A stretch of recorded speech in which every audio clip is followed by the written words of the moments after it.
السلام عليكم. أنا آسف اليوم عم صور بهذا الوقت وبالسيارة ومستعجل، بس وصل الموضوع لهون، يعني الموضوع شوي بيخنق.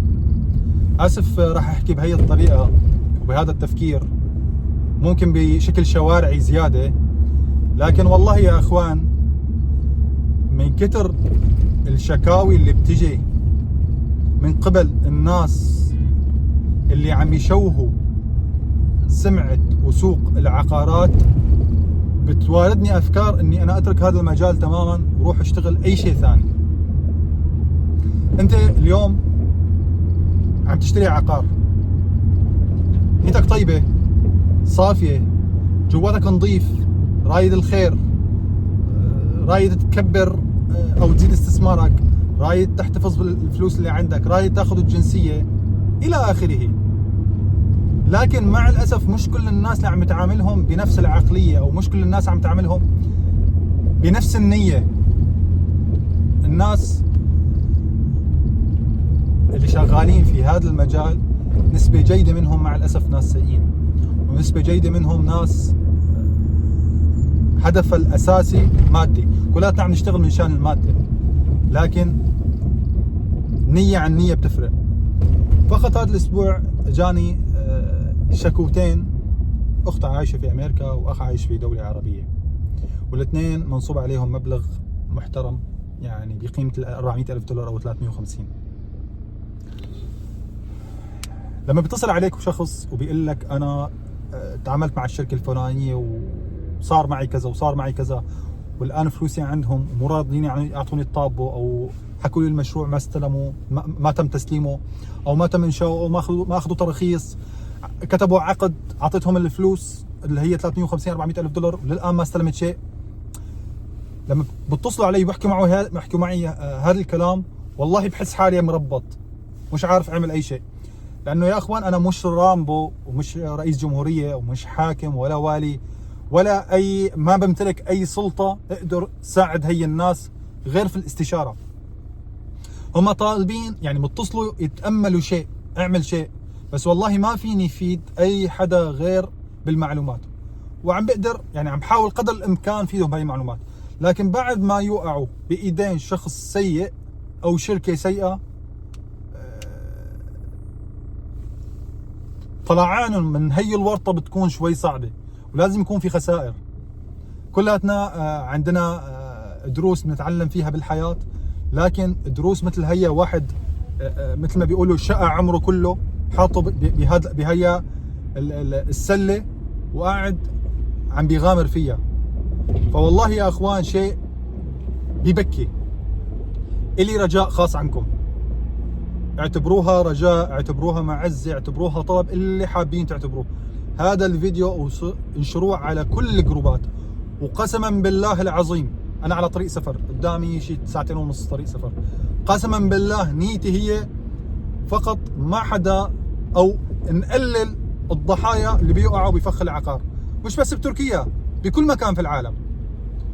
لا تأمن لوسيط، لا تأمن لشركة مهما كانت كبيرة اعلاناتها، مهما كانت كبيرة دعايتها. بالعكس، الشركات اللي كبيرة دعايتهم هم الأسوأ، اللي بيحطوا دعايات بملايين الدولارات أو بآلاف الدولارات أو بمئات ألوف الدولارات. هدول بعد عنهم أكثر، هدول راح يدفعوك اللي فوقك والتحتك، وممكن تساوي يعني أشياء خارج إرادتك عشان بس تخلص منهم. أقسم بالله العظيم، والله على ما أقول شهيد، عم توصلني حالات ناس عم يضطروا يتدينوا فوق المبلغ اللي دفعوه لشركة العقار عشان يوصلوا معهم لحل، ولسه عم يدفعوهم أكثر. يعني بيطلب منك مثلا مبلغ عشان يطلعك من الورطة الماضي اللي هو ورطك فيها، بعد ما تدفع له المبلغ بتحس حالك واقع في ورطة أكبر منها.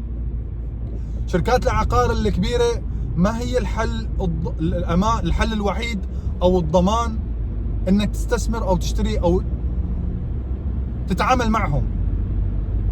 الضمان الوحيد إما ناس، إن كان شركة كبيرة أو شركة صغيرة، ناس سبق لناس متعاملين معهم، او لا تدخل في هذا الاستثمار ابدا.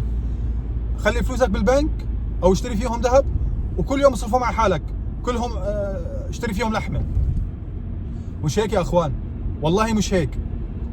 يعني ان كان النصب في الاراضي، وان كان النصب في الاسهم، وان كان النصب في الشركات التعاونيه، وان كان النصب في العقارات، وان كان النصب في الفنادق، المجال السياحي، الطبي، ايش هاد؟ ايش هاد؟ مش عارف ايش احكي لكم قسما بالله. انا بتضايق اكثر من الشخص اللي منصوب عليه. طبعا انا ممكن الفتره او الحاله اللي بعدي فيها هي عباره عن ساعات، لكن صاحب المصيبه لا سمح الله ممكن يتعرض لازمه قلبيه، لورطه، لاي شيء. فلذلك لما بتشتري عقار وبدك تدفع فلوس، ادفع فلوس وخذ الطابه. لا تآمن في عقود، لا تآمن في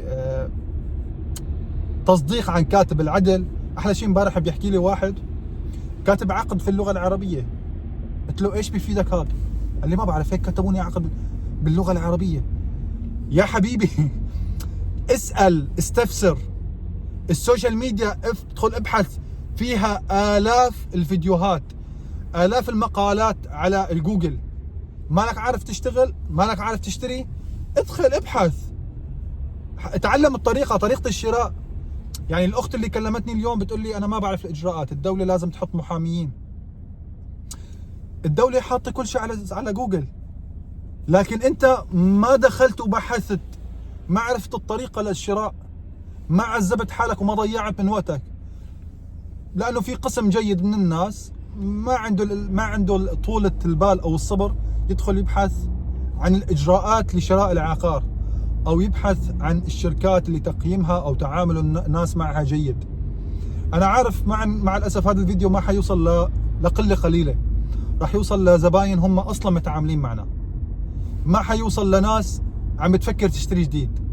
فترجيتكم بأول الفيديو رجاء خاص، ابعتوا هذا الفيديو على الجروبات، لعل وعسى الناس اللي حابة تشتري تفكر. وهذا الفيديو اقسم بالله مش دعاية لإلي. يا اخي لا تجي تشتري من عندي، لا تجي تشتري من تركيا ابدا. بس لما بدك استثمر مع ناس صح. وللعلم انا مو شغال غير في ولاية بورصة، يعني اذا بدك تشتغل في اسطنبول او في اي ولاية ثانية لا تتصل علي، انا مو شغال غير في ولاية بورصة، ما عندي الاستعداد اطلع متر واحد خارج بورصة. الفيديو كان مكركب شوي وبدون بدون تجهيز، رغم اني انا ما بجهز كثير، لكن حبيت احكي فشة خلق. سامحوني على الاطالة، واسف جدا لو كان في تعابير مش بمكانها، لكن بتمنى تشاركني بفعل الخير. اقل شيء الناس اللي بتقعد معهم افتحوا معهم هي المواضيع، وحاولوا قدر الامكان تنبهوا بعض. كنت معكم انا وائل دبش من قناة مستشار بورصة. ايامكم طيبة سعيدة وباركة، حياكم الله جميعا.